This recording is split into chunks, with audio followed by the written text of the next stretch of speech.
Hi folks, welcome to the Prepared Homestead. This is Travis. Thank you all for stopping by to watch. Today I want to talk about a little bit of a variety of things.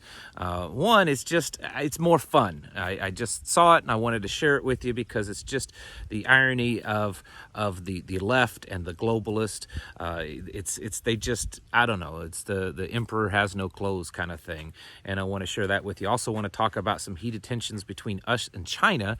And I think it's definitely worth noticing that because of also the obvious things going on in Ukraine with Russia and how our administration that says they're running this country is just like they're just wanting to go to war with someone right now. And so there's stuff going on over at China too, and I want to bring that to you. And who knows, maybe a few other things. Before I get started, as you can see, there's still snow on the ground, but it's like 60 degrees today. It feels like summer compared to what we've had. And the snow is finally starting to melt. We're starting to see some grass and some dirt, and it just makes me get excited to start planting and getting into getting things growing. And it's something that you folks should be doing also, and prepping up and getting ready to put out gardens. I have a feeling this is going to be a year like no other, and it's going to be a year that it's going to become more apparent to you of how critical it is to grow your own food. So you should be doing that. Right now, you need to be getting ready for your garden, making sure you have seeds if you're needing to purchase some more. There's a link down in the description below of a company called True Leaf Market. That is where I've been buying a lot of my seeds from lately, and I really enjoy the product and especially the packaging. If you buy things in larger amounts, they come in a nice Ziploc sealed Mylar bag, so it helps preserve the seeds much longer. Their customer service is excellent, and they have a really good variety. So if you're interested in a place to purchase seeds, and they're not part of the big conglomerate Monsanto seed companies kind of thing, True Leaf Market is a really good place to purchase your seeds. Now, this is I understand it's funny. Sometimes it's okay to just share funny things and talk about just the ridiculousness that goes on, but it's not just funny. It's so ironic that these heads of state say certain things while they do something else. It kind of makes me think of a almost Orwellian thing that they're doing. You're all familiar with what's going on in Canada with the truckers. We've talked about it several times. And the Justin Trudeau, the Prime Minister, spoke, I believe this was just yesterday or maybe the day before. And I want to show you this little clip of what he's saying. But he's talking about these individuals that are just, causing havoc on our society by protesting. And it's not right for them. They don't have the right to shut down democracy and to shut down businesses and to shut down people's lives. Listen to this here. Are trying to blockade our economy, our democracy, and our fellow citizens' daily lives. It has to stop. When I heard that, it took all I could do to not laugh at what he was saying, because I guess what we're hearing is that it's wrong for individuals or groups of individuals to shut down democracy and to shut down economies and to shut down people's lives. But apparently, according to him, it's okay for governments to do that. It's okay for the government to shut down democracy. It's okay for a government to shut down an economy and force people to stay home and not allow businesses to open and put ridiculous restrictions on people. It's okay for governments to infringe upon your daily lives and tell you what you can do with your body and what you can wear on your body and where you can go and how you can worship and where your children can go to school and how, if they're even allowed, and different forms of education. So it's interesting. It's okay for government, but not okay for individuals. Just making sure that we got that. And then our own government does the same ridiculousness. This was a letter released by the State Department along with other governments. Canada was one of them. There's several other governments involved. And they're saying how they're really worried about free speech in Hong Kong.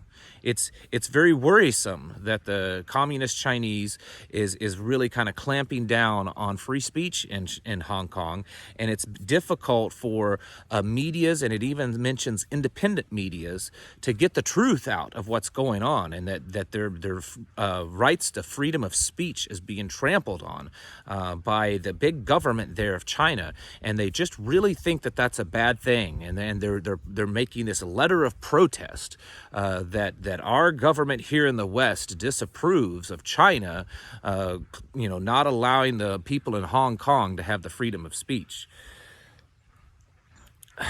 Do I really need to even point out the irony here? Do I even need to say anything? Do you really need help? Because I think most of you get it. That, well, anyways, I just wanted to share that with you. Get on to some real stuff now.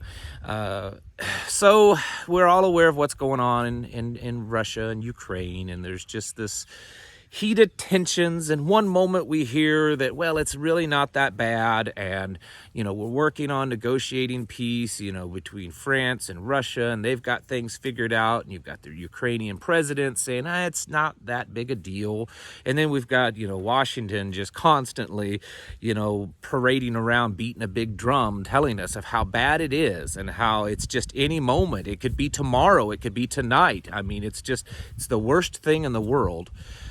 So it does appear like at least one party of that group, being the United States government, that they just seem to be hell-bent on going to war over there in Russia or in Europe. And then recently, just a few days ago, Russia and China met at the Olympics there in China, and they renewed and re-strengthened a pact between them that they would stand together in regards to Ukraine and Taiwan, and they would stand together when it comes to bringing down the West. And that was actually what they said, that their goal, together their goal would be to bring down the West. So it's obvious that what they're doing and what their goals aren't to bring about a peaceful solution of tensions that's going on. And there's a lot of ways that they could bring down the West that a shot wouldn't even have to be fired. I mean, I think both of them have the capabilities of probably using cyber warfare to do things like, say, bring down our entire electric grid. So there's definitely a lot of possibilities there when they say they want to bring down the West. But I want to point this out to you. So apparently, the Biden administration has agreed to sell a bunch of arms to Taiwan. These are Patriot missile systems.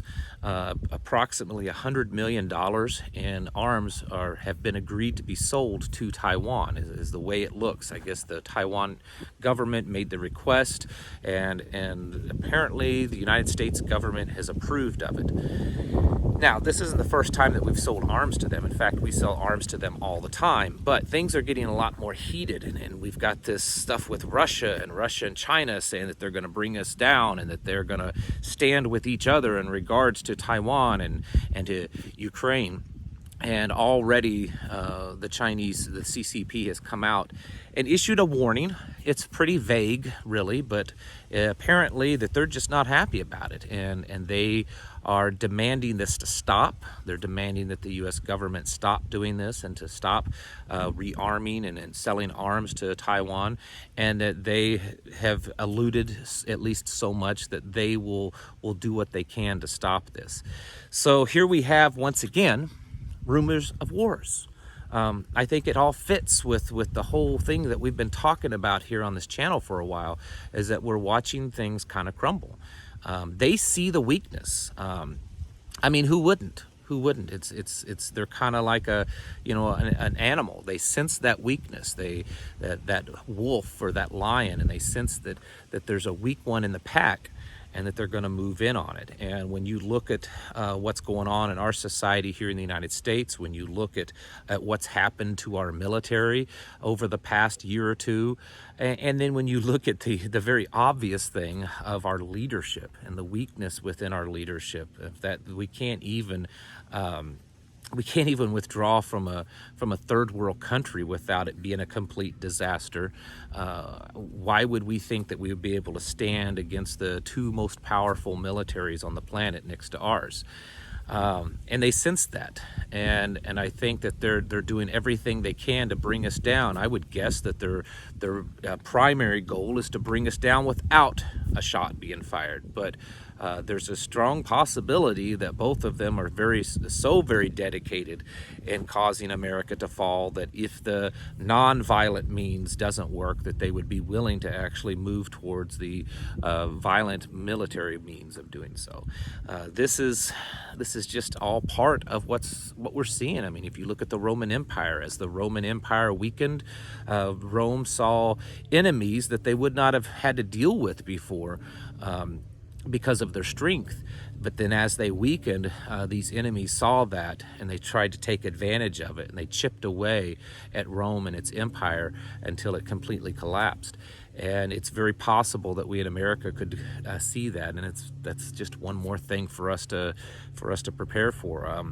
I think the elites see it. I think that's why we're seeing the stock market do what it's been doing for the last couple of years. It looks great on numbers. It looks great in paper.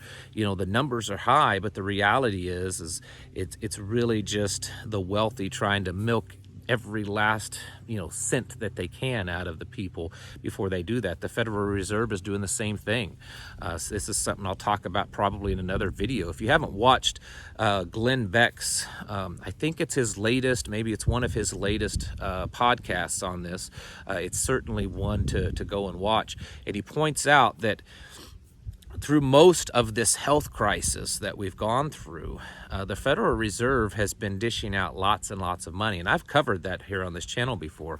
But they're making loans to banks at the rate of almost $1.6 trillion a week, dishing money out and then repossessing that money, and then loaning it out and repossessing the money. This is a lot of money. I mean, look at this chart here. This is a chart over the last 20, 30 years. And you can see where it was nothing, and then it kind of started to pick up speed, and then all of a sudden, within the last year and a half or so, you can see where that number, that line on that chart skyrockets. I mean, it's going through the ceiling. Where's all this money coming from? How is it that they're able to put out this kind of money so consistently? These are astronomical numbers, folks, and I believe with my whole heart it's being done so that they can pillage the last bits of wealth that they can out of the American people, or at least as much as they can, because they see it all crashing down. They see the hungry wolves at the edge making their moves to come in for attack, and they see that society is crumbling. They see that it's being pulled apart in every possible way, and the wealthy elites, these bankers, they're going to try to milk it for everything they can just before it all comes crashing down. And I think that's what we're seeing with that. So folks, like every other video, get ready, get your houses in order, prepare yourselves mentally, physically, and most especially spiritually, because I think we're well past the point of no return. I don't see that there's any possible way that this can be turned around. Especially economically. I mean, when you look at the ridiculous amount of debt and the amount of spending and what the Fed is doing, how is it that you could just turn that around and fix things? It's not really possible at this point. So continue to get ready, folks, because I think hard times are coming. Get out there and get ready to plant your gardens. I know for some it may be a while off, but it's getting close. It's in the air. I can smell it. It's getting close to garden season. All right, folks. Thank you for watching. I'll catch you in the next video.